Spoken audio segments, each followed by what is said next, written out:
Hello, কি অবস্থা সবার? আজকে আমরা একটা মোস্ট কমন টপিক নিয়ে কথা বলবো। সবাই কিন্তু এখন বিদেশ যেতে চায়, বিদেশে পড়তে যেতে চায়। আমি যদি কথা বলি, আমি প্রায় যেহেতু স্টুডেন্ট ভিসা নিয়ে কাজ করি, অলমোস্ট প্রত্যেকদিন আমার প্রচুর স্টুডেন্টের সাথে কথা হয়। 100 জনের মধ্যে যদি আমি 90 জনকে জিজ্ঞেস করি, 90 জনের মধ্যে দেখা যায় 80 জনই বলে যে ভাইয়া আমি হচ্ছে বিদেশে যাব। তার মানে বাংলাদেশে কেউ পড়তে চায় না। আসলে কেন বাংলাদেশে পড়তে চায় না আমি একটু কথা বলবো আজকে। আমাদের আসলেই কেন বাংলাদেশে পড়া, কেন আমরা একটু মনে করি যে আমরা বিদেশে পড়তে যাওয়া উচিত, অথবা বাংলাদেশে যদি আমি কোথাও চান্স না পাই দেন আমার কী করা উচিত আফটার এইচএসসি। আমি কিছু ফিগার শেয়ার করবো যেটা শুনলে আপনি আসলে বুঝতে পারবেন যে কেন আপনার বাংলাদেশে থাকা উচিত না অথবা পড়াশোনা করা উচিত না। আপনি বাইরে গিয়ে এর চাইতে কম খরচে অথবা খুবই ভালো একটা এডুকেশন পাবেন।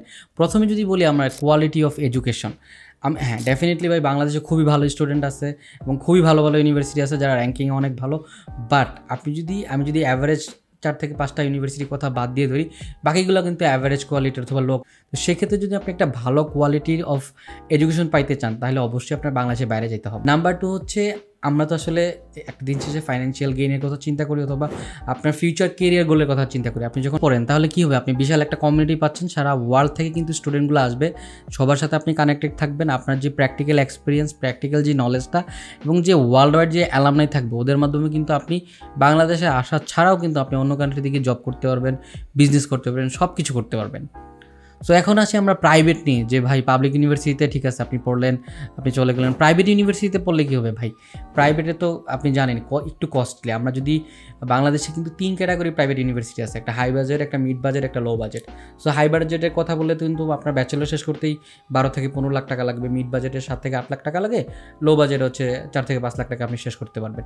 সো আপনি যখন প্রাইভেটে একটা হাই বাজেটে 12 থেকে 16 লাখ টাকার মধ্যে আপনি ব্যাচেলর শেষ করবেন, শুধু ব্যাচেলর টিউশন ফি দিলে তো হবে না, আপনার থাকা খাওয়ার খরচটাও কিন্তু হিসাব করতে হবে।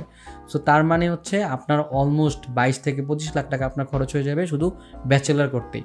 সো এই টাকাটা যদি আপনি বিদেশে পড়তে যেতে খরচ করেন, আপনার একটা বছরের টিউশন ফি দিয়ে আমি বিদেশ চলে যান পড়তে, আপনি কী পাবেন? আপনি ভালো র্যাঙ্কিং করা একটা ইউনিভার্সিটি পাবেন, একটা ভালো একটা কান্ট্রি পাবেন, এবং যেখানে আপনি পার্ট টাইম জব করে কিন্তু আপনার এডুকেশনাল এক্সপেরিয়েন্স, আপনার লিভিং কস্ট থেকে শুরু করে সব কিছু বেয়ার করতে পারবেন। এবং হচ্ছে দিন শেষে আমরা আসলে কিন্তু আপনি ব্যাচেলর শেষ করে আপনি পিআরের জন্য অ্যাপ্লাই করতে পারবেন, আমরা যেটা সবাই চাই সবসময়।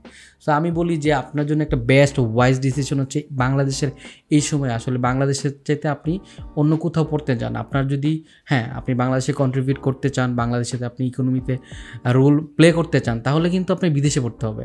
কারণ হচ্ছে ওই যে স্কিলটা যদি আপনি বাংলাদেশে এসে কাজে লাগান, আমার মনে হয় যে বাংলাদেশে পরে যে স্কিল অর্জন করবেন তার চাইতে আপনি 10 গুণ 10 গুণ আপনি বাংলাদেশকে কন্ট্রিবিউট করতে পারবেন।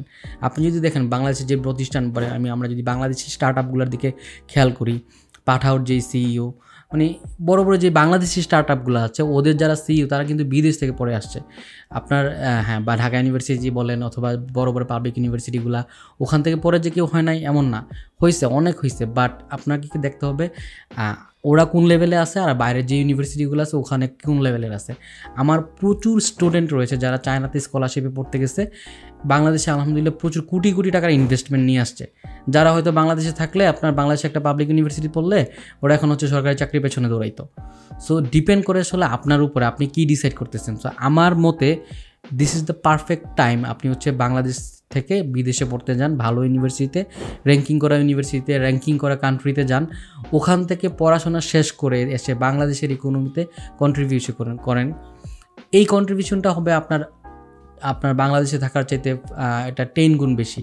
কারণ অবশ্যই আপনি স্কিল পাবেন, আপনার একটা অ্যালামনাই পাবেন, নেটওয়ার্ক পাবেন, আপনি ইনভেস্টর নিয়ে আসতে পারবেন অন্যান্য কান্ট্রি থেকে বাংলাদেশে। সো আপনার যদি বিদেশে পড়াশোনা নিয়ে কোনো বিস্তারিত জানতে ইচ্ছে করে অথবা যে কোনো বিষয় নিয়ে প্রশ্ন করতে ইচ্ছে করে, আপনি আমাকে নক করতে পারেন, কমেন্ট করতে পারেন অথবা আমাকে ইনবক্স করতে পারেন। আমি যে কোনো সময় আপনাদেরকে অ্যান্সার দিব, সবগুলো প্রশ্নই ট্রাই করবো অ্যান্সার দেওয়ার। আর আপনারা এরকম ভিডিও পেতে চাইলে আমার চ্যানেলটিকে সাবস্ক্রাইব করতে পারেন এবং আমার পেজটিকে ফলো করতে পারেন।